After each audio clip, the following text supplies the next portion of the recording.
Anybody have a comment, question? Besides Nina, go. Yeah. Okay, Oh, go ahead. I'll kick off. Well, I'd like to talk about some of the work actually, and I suspect you recognise that a lot of people would look at these images and feel disgusted by them. Well, I mean, that's not, you know, not to denigrate them at all. I suspect that's actually part of what you're thinking involved. It may not be. Well, if it is, I mean, it'd be surprising if they didn't. What role do you think that disgust is meant to play in the experience? I wasn't actually. I don't think of them as having this sort of abject sort of element. For me, I find them quite seductive because of the way I've printed them. There's this sort of velvety sort of tactile surface to them. I relate them to a Baroque aesthetics of light. And for me, what I was interested in is the Baroque has this, it's the first time you think of artificial light and this idea of lost and found information, so the direction of the light could pick things up. And so I wanted to, I mean, he's got the perfect body for a Baroque, like, you know, the filigree, the uselessness of the... They're just pointing to me. No, this time I make fun of him. So for me, but also I've worked in labs. I mean, though I don't work with blood, because obviously with a cadaver there isn't blood, you know, it's congealed, it's dried, but that wasn't my particular aim. And so I can't speak for how somebody else might find them. I know sometimes there's this sort of idea, but for me I find them quite beautiful. But also, like, you know, there's lots of blood and things like this in Baroque imagery. It's not that it's, you know. But the cameraman who was videotaping the surgery did faint. Yeah. You know, but we were assured that they had caught the camera before he hit the ground, so the documentation was saved. And of course, you know, they see me walk in and they're like, "Are you sure she's going to be okay?" It's like, no, she plays with the dead. It's okay. But that revulsion was also a big part of how people responded to anatomy and dissection in the Renaissance and in medieval times, and that was part of why it was controversial. I don't think it was a revulsion. I think it was because then it was a very spiritual body. I mean, it was actually done as part of a punishment sometimes, that your spirit was going to be affected by what was going to, denigration of your body. It hasn't always been, you know, it comes and goes throughout the history of sort of anatomical dissection. I don't think it was a revulsion. It was absolute this horror of not, you know, being able to go to heaven, I guess. So. Yeah. Does anybody agree or disagree with what we've been saying? Let's continue the debate. Yeah, go ahead. A little observation and raise a question. The observation is that I think Oron's right about discipline, but we need to be really clear about what those disciplines are. Like, science is about knowledge, not about truth, but about knowledge. Science? Yeah. Really? I would say it's about knowledge rather than truth. It's, you know, most scientists in my acquaintance. You don't believe in protons and electrons? I think that nervousness that has allowed intelligent design to get a foothold in about saying it's true rather than a theory is actually part of the genuine process of science. It's about what are the conditions of knowledge as well as the contestation of it. And that knowledge can have a use value and as opposed to a truth value. This is a critical thing. And often, you know, the use value of that knowledge is historically, you know, it always has a historical positioning. So you can't sort of extract, you know. But that's defining science as something that's useful for controlling nature. That's not the way science. I think what's really important is what Oron was pointing to as well, which is that it's not actually only nowadays that the scientific, the industry and the institutional work of science isn't only about use value, it's about exchange value. And that's what's really a critical change. Exchange for money. It's always been. Not always. Really? No, I don't think so, no. What science are you talking about? What science is he talking about? Galileo was making very little. Oh, he made a lot of money as a philosopher. He made actually made more money as a philosopher than he did as a scientist. That was the old days. Yes. But he did. No, that's not true. He made a lot of money when he discovered the moons of Jupiter. He named them after the Medici family. Oh yes, of course. Okay. Yeah. And when he reinvented the telescope, he sold it to the Doge of Venice so he could see the Turkish ships before they hit the harbor. But No, the he crucial, was the making crucial money. thing, I think, is that there's one value, or there's no doubt more. I'm oversimplifying, of course, but architecture is about shelter. When you have a school of fashion, it's about clothing. When you have a med school, it's about health, etc. There are various values that each of these do. What I think art is doing, and this is my observation really, is this kind of art is creating a terrain on which we can discuss value. And that, I think, is its value. Do you mean money or? No, I mean between, because otherwise we only have, our politics is so dominated by wealth creation as the only value that we no longer discuss the other kinds of values, including beauty or disgust for that matter. We don't talk about these things. We don't discuss the relative merits of justice and wealth and knowledge and beauty. And that's why art is important, because it is a place where that can be done. Okay, yeah, very but good. it's So not. this would be my little observation. Oh, sure. But Question. I would add, though, that art doesn't sit comfortably in the realm of sort of evaluation as such, or No. value. No. It creates a terrain for their discussion. Yes, but unless art can generate the unexpected, can generate ambivalence and uncertainty, that destabilises our comfortable paradigms of what a body is, how a body operates. I mean, for example, I think one of the interesting things that all of these works touch upon is how either bioart or, say, robotics in some way, other work, how physics, how can these different disciplines generate an aliveness, whether it's a virtual, avatar. What do you mean by an aliveness? It isn't clear to me anyway. An aliveness, in other words, what constitutes what we call life. Whether we create it, computationally as an artificial intelligence, or whether we grow partially living or semi-living entities in labs. The physics doesn't discuss that. I'm sorry? I don't think. How does physics discuss? Aliveness in a more general sense, with from the micro to the macro. I'm not sure elementary particle physics figures in here, but I just saw something appeared in my email. A general, probably some of you got it too. There's going to be a series of lectures at UCL. What essentially is what do we need art for when we have neuroscience? And what is the role of art with vis-a-vis developments in neuroscience? And that will be kicking off with Blakemore. We'll be talking about it. Yes. This is kind of a broader observation as well around the kind of political context of those articulations, especially of that of the relationship between art and science. And I can perfectly understand why the three artists here have been so resistant towards the idea of the science-inspired art and those hierarchies, because we can't forget about the broader political context. And for example, now in the UK, where funding is being withdrawn from the arts and humanities and the disciplines that are becoming a finishing school for very wealthy.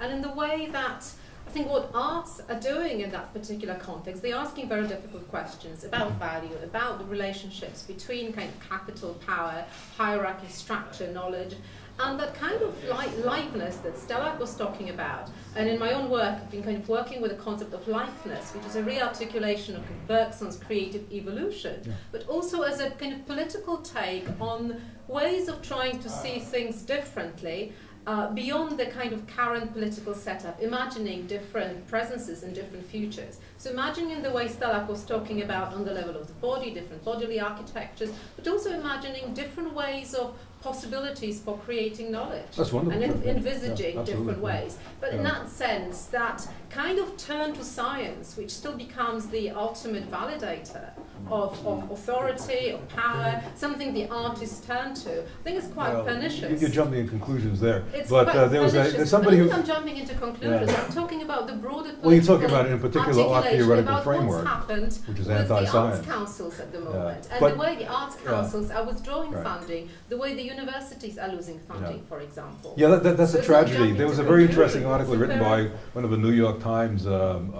writers on art, named Cattrell, who said that there are a number of artists in the United States who say, yes, we're losing funding, so what the hell, now we can do whatever we want. And that's so do whatever you want. That's another. That doesn't you don't always operate need funding. if you're doing, say, arthritis research.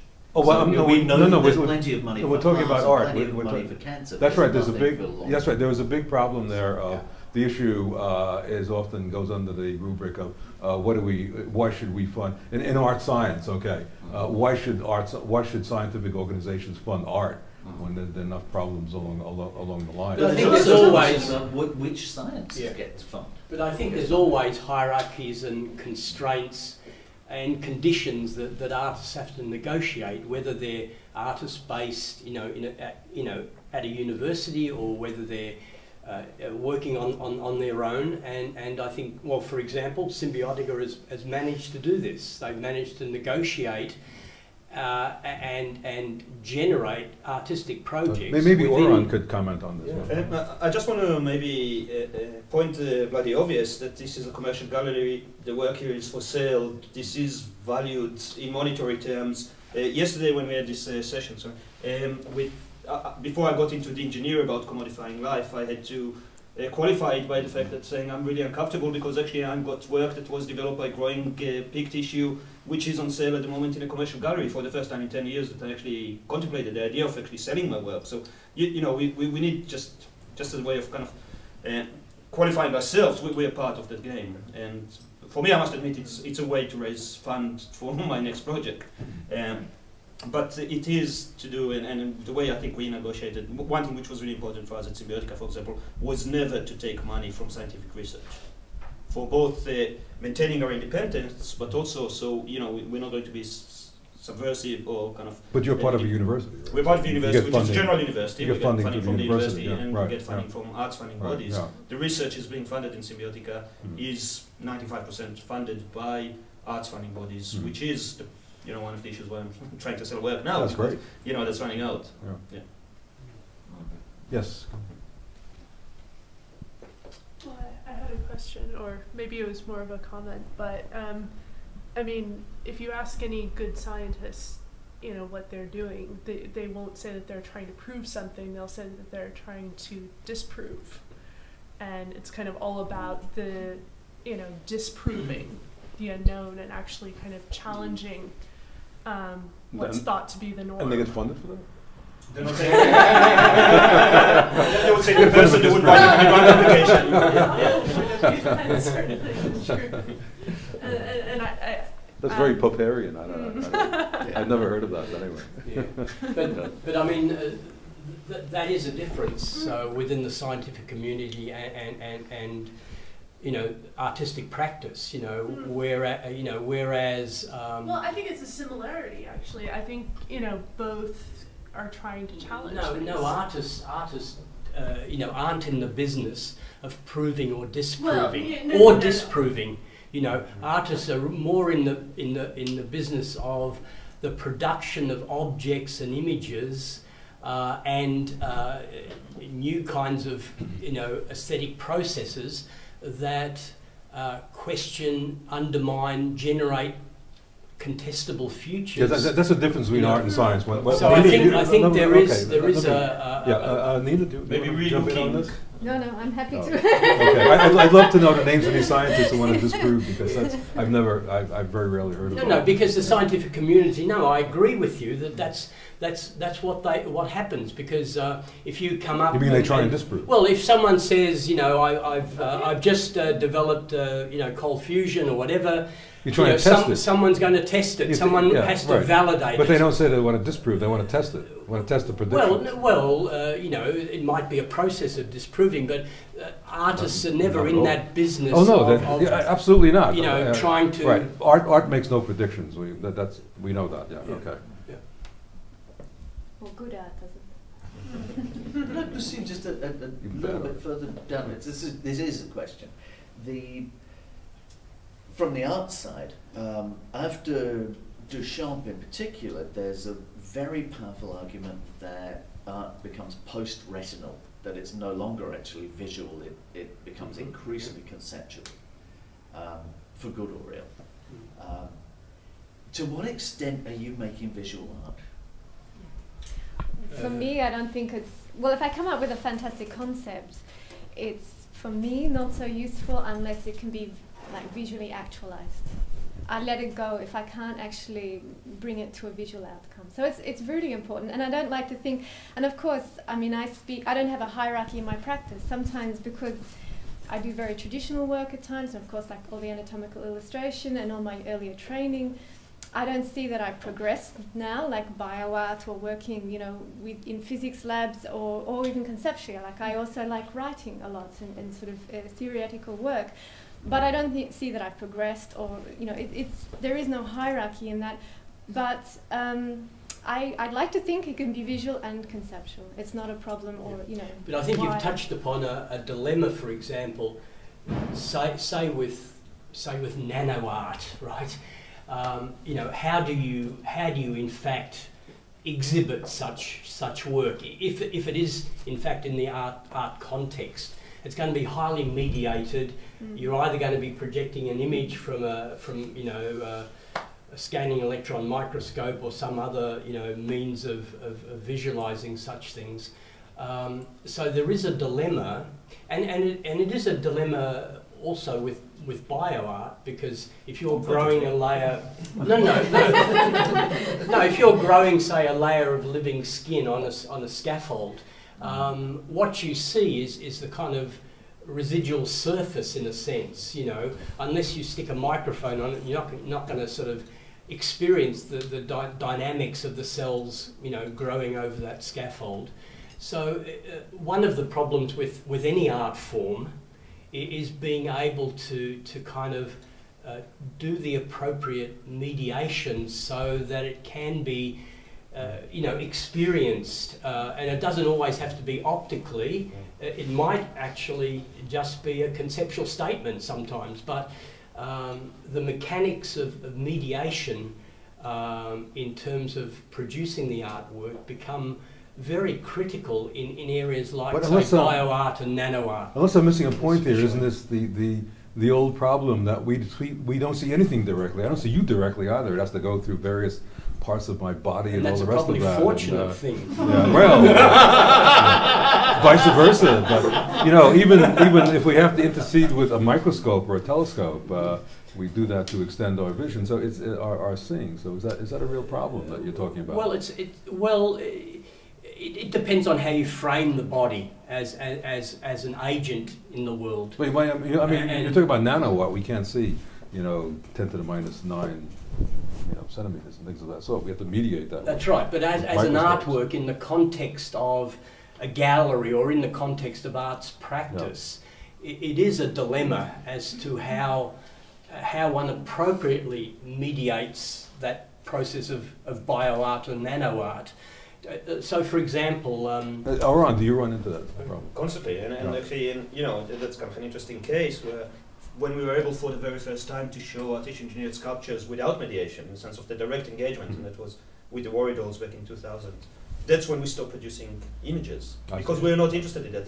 That was kind of an intermediate stage where we were saying, okay, tell me about the size of these dolls. They're about this size, and actually you see the object, the pig wings are a great example. That was the follow-up project in 2001, and where we were actually trying to figure out how people can directly engage and, in a sense, have this visceral experience of engaging with something which is unmediated, having the closest thing to the sense, the visceral experiences, I suppose, that I feel when I go to the lab and I work with this living material, on a very experiential idea. But I agree with Sean. It's kind of how you mediate this notion of a conceptual art, but you still want to evoke a response, and you want to evoke a response which is unmediated, as Stelarc was referring. And that's one of our greatest challenges.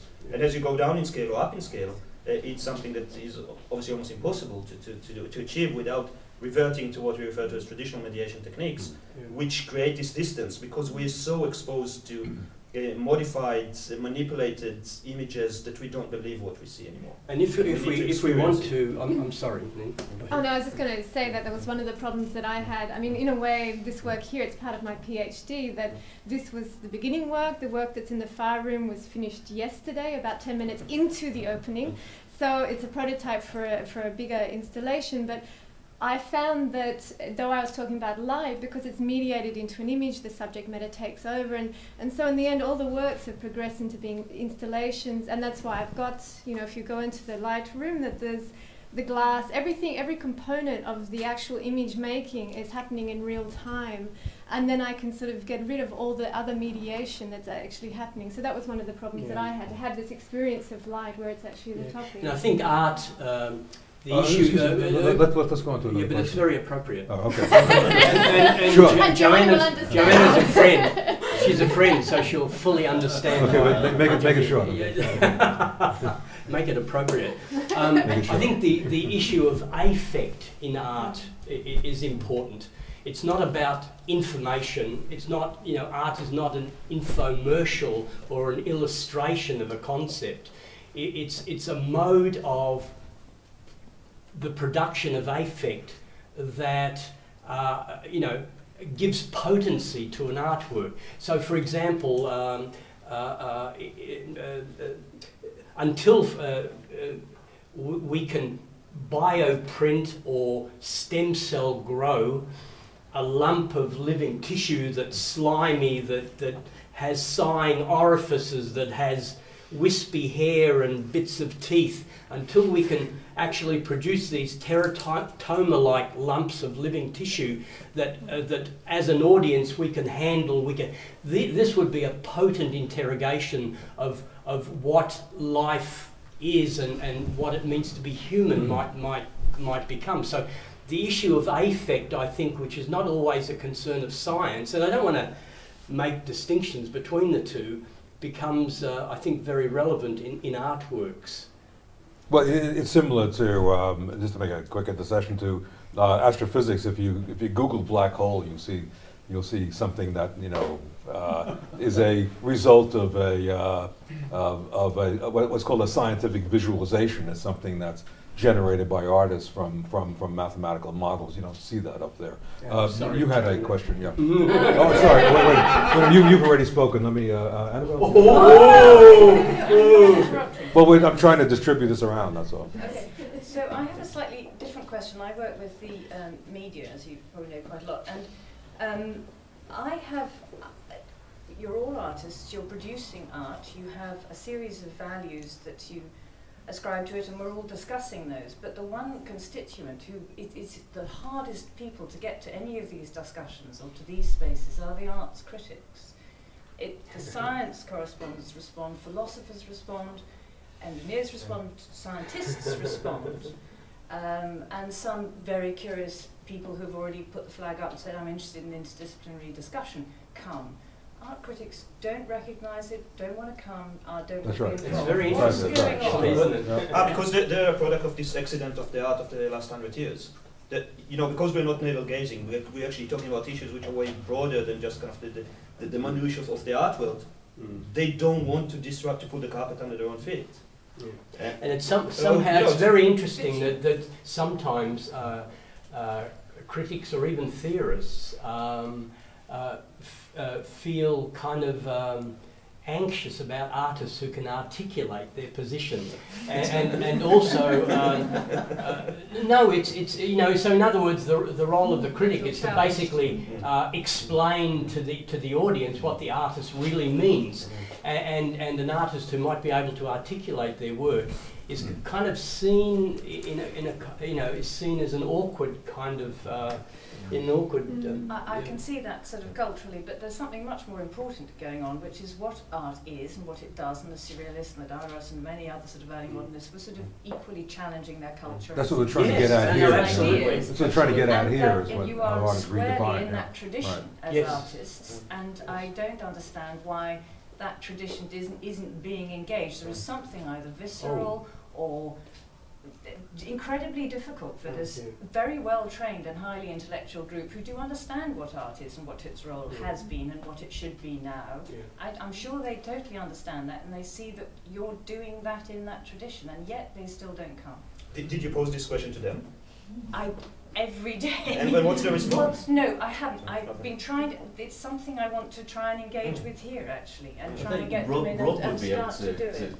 Back this up, which my experience is that for 20 years, in my experience, and that's relatively brief, we couldn't get moving image art covered by art critics. They, people, the big art papers wouldn't cover a Bill Viola show because of his moving image, or they wouldn't cover Michael Snow or Peter Goodall or anyone else because, and it wasn't curated or kept by the Arts Council, it wasn't curated or kept by the British Film Institute, it fell between two stools.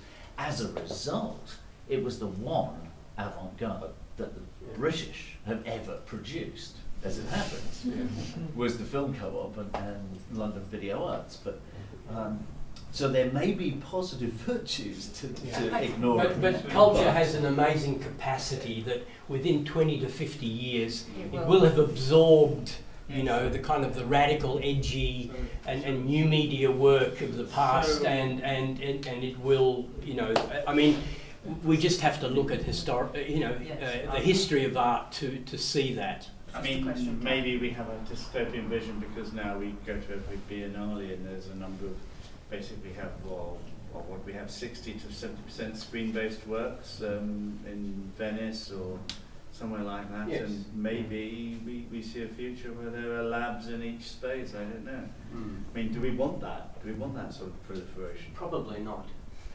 Ron, do you want to say anything? No. I do my stuff. So far aside. And any move the discussion along? Yeah. I want to come back to this transgressive aspect of bioart. You're being all incredibly laconic about it, as though I feel as though what you're doing is just another form of art that people could look at.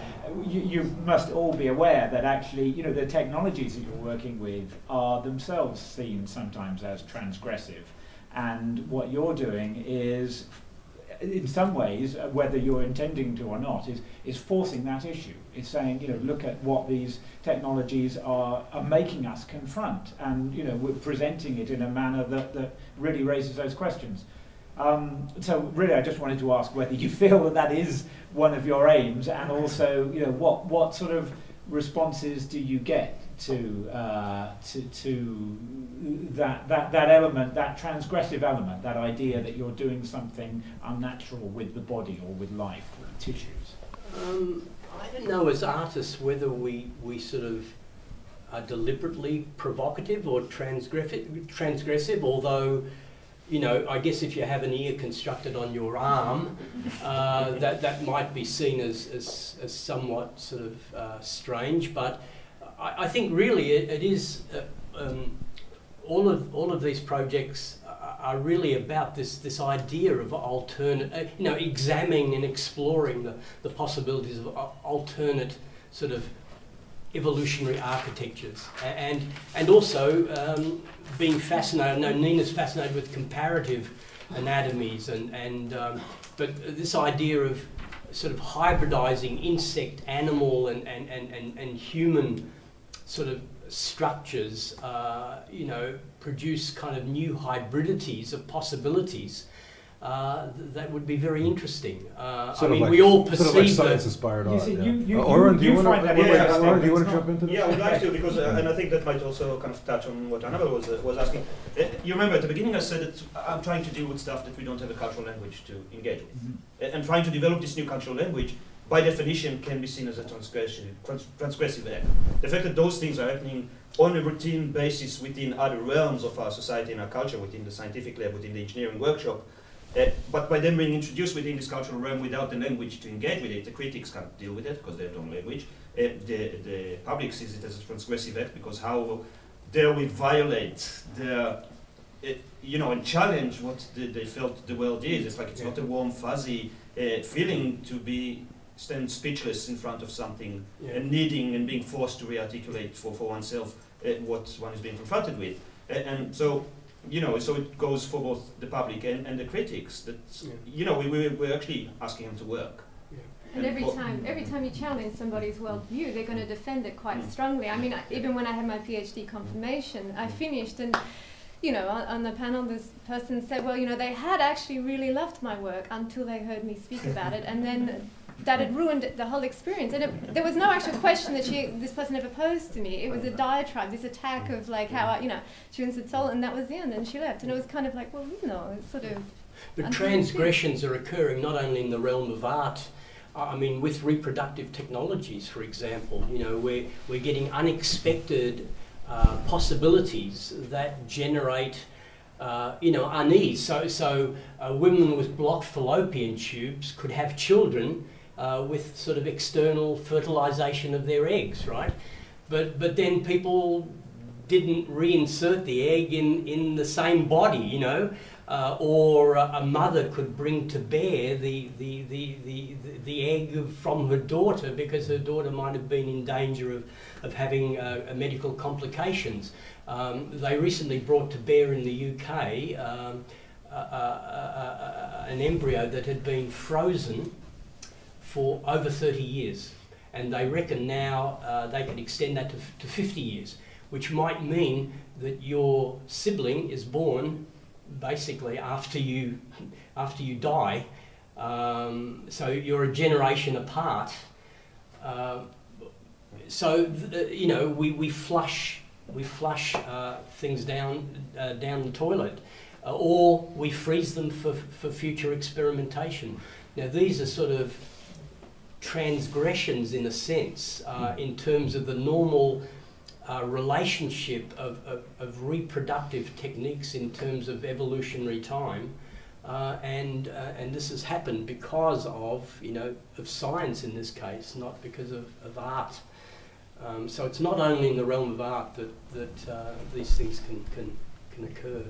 Right. Any other questions, comments? Yep. Sorry, I just wanted to ask a question, which was, you know, really about the whole purpose of this series of debates, which is that, you know, the science art movement is a new movement. But I came to London in 2000, you know, and science art was seen as a relatively new movement then, 10 years ago. So what would you identify as being this new movement? When did it start? What time period are we talking about? Okay, ask him.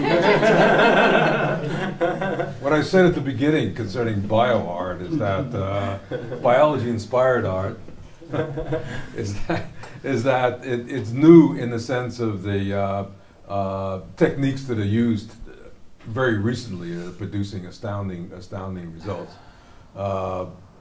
Physics. What's recently for you? What makes new? Maybe it's an age issue. What's new? How old the thing needs to be before it's not new anymore? Well, it's new. It's new in the sense of the past 10 years. I'm not saying new in the sense of yesterday. Okay, it's new in the sense of the past 10 years, which is reasonable to call something new. You couldn't have done in the 1980s what you're doing now. Joe Davis did genetic transformation in his artwork in the 1980s. Which is pretty astounding. Yeah. Goodman here, I don't want to expose your age, but you've been doing work for a while within this realm. I don't really. George Gessert. George Gessert, his work. Right? Well, actually, I first grew rat muscle cells, myoblasts, in my residency at CMU in 1996, and but putting a petri dish on a pedestal wasn't what I did at the time, and so it was a dilemma in terms of how one exhibited such. Well, I would say what you're work. doing with respect to technology is certainly fairly recent, in the past 10 years or so. I mean, it's really taking, I don't know, with your robot extensions and things of that sort. Oh, it goes back. Oh, no. Well, okay, you're old stuff. I'm not saying that, you know, bio-inspired art. I mean, there have been some recent results that have been fairly, within the last 10 years, that have been fairly astounding. I don't know, technology. Physics-inspired art. I mean, the techniques didn't exist until fairly recently for observations of quasars and black holes and things of that. On the other hand, Frank established ICEST and a long time ago. Leonardo. I'm not talking about but that's all fine and good.